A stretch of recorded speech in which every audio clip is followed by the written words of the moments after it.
प्रणाम मुखिया जी। खुश रह खुश रह। का हो, का हाल चाल बा? का बताई कि का हाल चाल बा? काहे हो?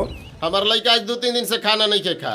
हमारा लड़का के ओकर लड़की बिगाड़ देले बिया। केकर लड़की? और वो जनत नहीं की कि हमरा केकरा से झगड़ा बा, ओकरे लड़की। अच्छा अच्छा, हम समझ गई नी। उपेंद्र, जा गांव भर में बोल द कि मुखिया जी के हाथा में पंचायत बा आ सब लोग अभी के अभी जुटे।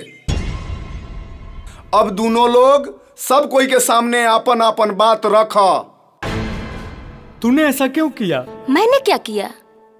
तूने ऐसा क्यों किया? मैंने क्या किया यार? तूने नहीं किया था प्यार। मैंने कब किया प्यार?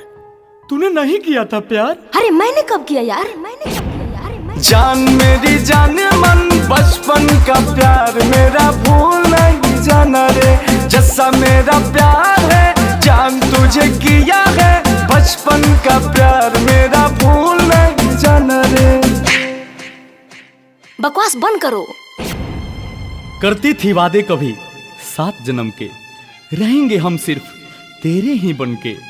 पल भर में सारा इज्जत नीलाम कर दिया, अजीब लगते हैं आज तेवर सनम के। अरे बेटा तनी होश में बोल, ना तो सब जोश ठंडा हो जाई। हमार बेटा बिल्कुल सही कहता और जौन कहता एकरा के कहे दो, नहीं तो हमरा से बुरा कोई ना होई।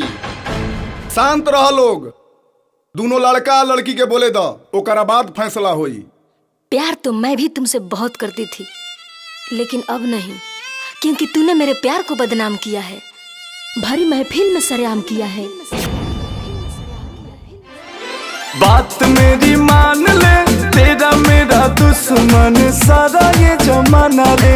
याद कर तू वो दिन रहती थी ना मेरे बिन, मर जाएगा तेरे बिन तेरा ये दीवाना रे। बचपन का प्यार मेरा भूल नहीं जाना रे। अगर तुम सच में मेरे से प्यार नहीं करती तो खा कसम और पूरे समाज के सामने सच्चाई बता। चाहती तो तू भी थी मुझे, अब डरती है जमाने से। बहुत दर्द होता है दिल में सच को छुपाने से। सोचा न था कभी होगा ऐसा मंजर प्यार का। अरे सोचा न था कभी होगा ऐसा मंजर प्यार का। क्या फायदा महफिल में खुद का तमाशा बनाने से।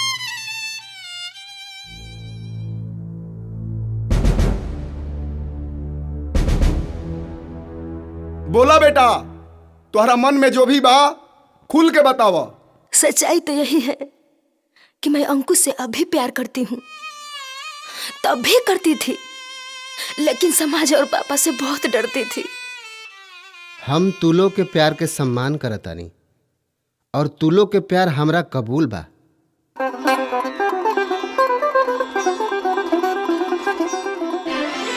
तू ही मेरी जान है, चाहे कोई जान ले।